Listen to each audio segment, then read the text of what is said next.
Hey everybody, it's Jason Blaha here, and today I want to chat with you guys a little bit about the importance of doing higher rep work for our weak links to get stronger. Um, and what we have to understand here is that this is multifold in nature. Number one, it has to do with gaining as much muscle as possible. Number two, it has to do with gaining as much muscle as possible while recovering and not beating ourselves up. Because again, once we're beat up, once we're fatigued all the time, once we start injuring ourselves due to overuse, under recovery, strength gains stop. They regress. So when we talk about doing a lot of this higher rep stuff, like you'll see me doing a lot of real high rep stuff all the way through here. I'll be doing it with good mornings, overhead pressing triceps, wide grip upright rows, curls, things like that. Things that are in that 10 to 20 rep range, all higher rep stuff.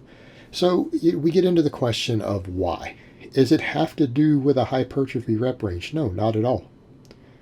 The scientific literature is pretty overwhelming at this point that every rep range is capable of building muscle up to a certain point. Right? And in fact, really, really high reps, it can be more difficult to gain muscle because it's very hard to judge muscle failure versus you just burning.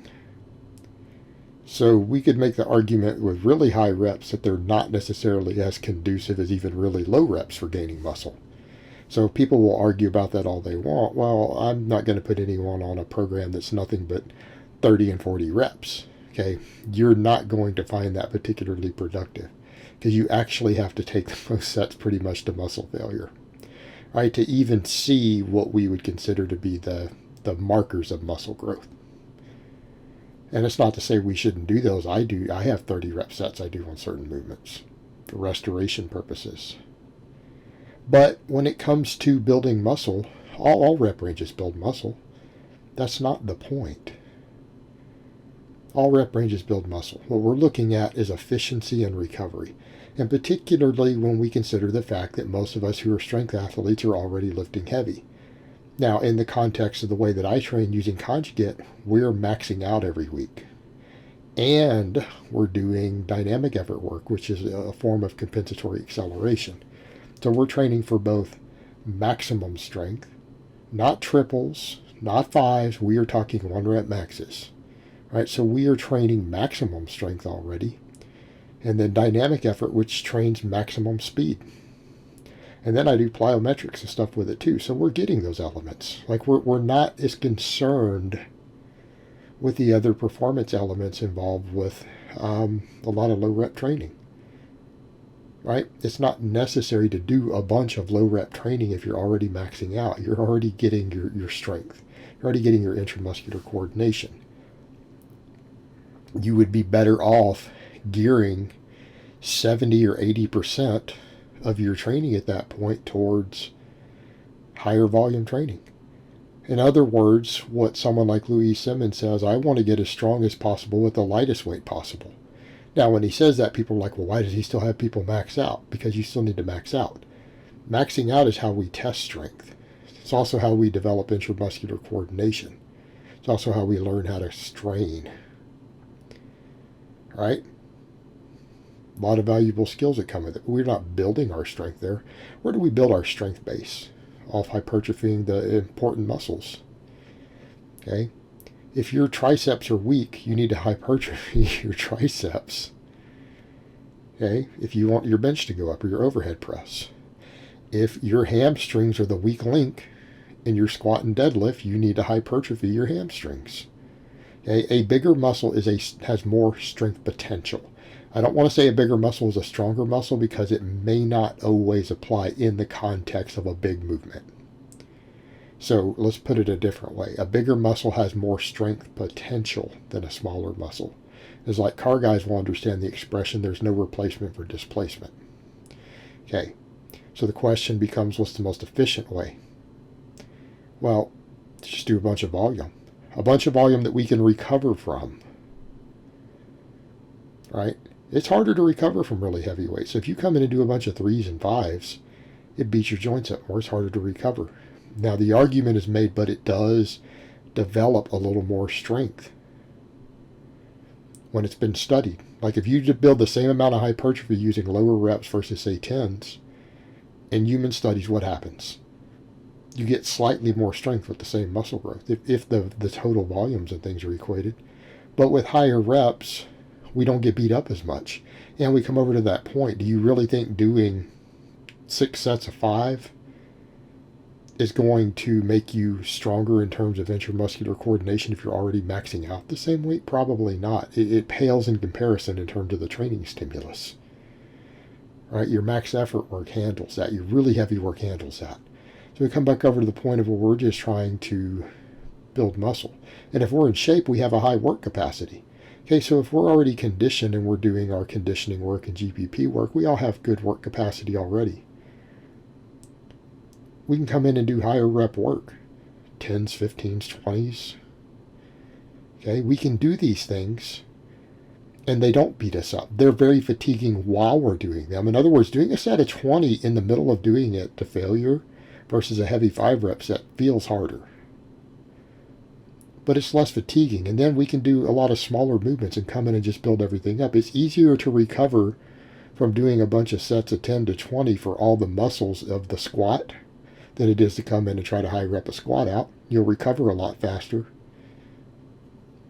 And if you're already doing max squats and speed squats, do you really need to do a bunch of other squatting? Probably not.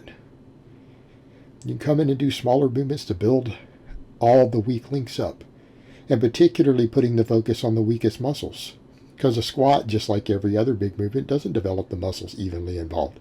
The loads are not distributed evenly. So your weak links can develop that are muscles that are maybe the second most important muscle in the movement, but it's not being worked as hard, and then it becomes the weak link. You build all these things up.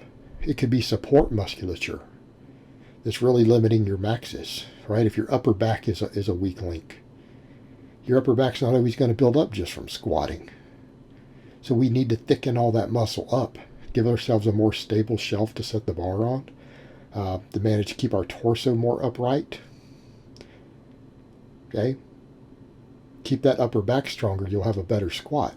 But it doesn't always really fully develop just squatting. So, you're better off coming in and doing easy to recover from smaller high volume movements for it. All right? We build these shelves up, build the shelf up there. So the whole point here is that we need to use higher rep training to do these things. It's the most efficient way to do it. It doesn't beat us up and it takes less sets. In other words, you're going to need to do more sets of 5 than you're going to have to do sets of 10 or 15 to get the same hypertrophy. It's going to need a little more. It's going to take you longer in the gym. They're going to be harder to recover from between sets. You're going to spend more time and your joints are going to be more beat up. If you just came in and did the 10s or 15s, what would happen? You would finish quicker. Your body would be less beat up for it. And it's still going to build the same strength potential with the same amount of muscle mass. Okay, that's the point. Because, again, muscle mass, and it doesn't matter how we build it. As long as the muscle is in the right places, it's going to contribute to our other lifts. Even if we argue, well, I need this other supplemental lift to build up my bench press. Like you might look at it and say, okay, well, my closed grip bench press really seems to address the weak link for my benching, so I want to do a bunch of heavier closed gripping. But to build your closed grip bench, you're probably going to need to address the weak links in it. And again, it's best addressed coming in with some smaller movements. And we might come in and say, well, a good morning seems to really, really help my conventional deadlift. So I want to do a bunch of good mornings. And hey, I even do really high rep good mornings. But we might look at that and say, what's the weak link in our good morning? What's preventing our good morning from increasing?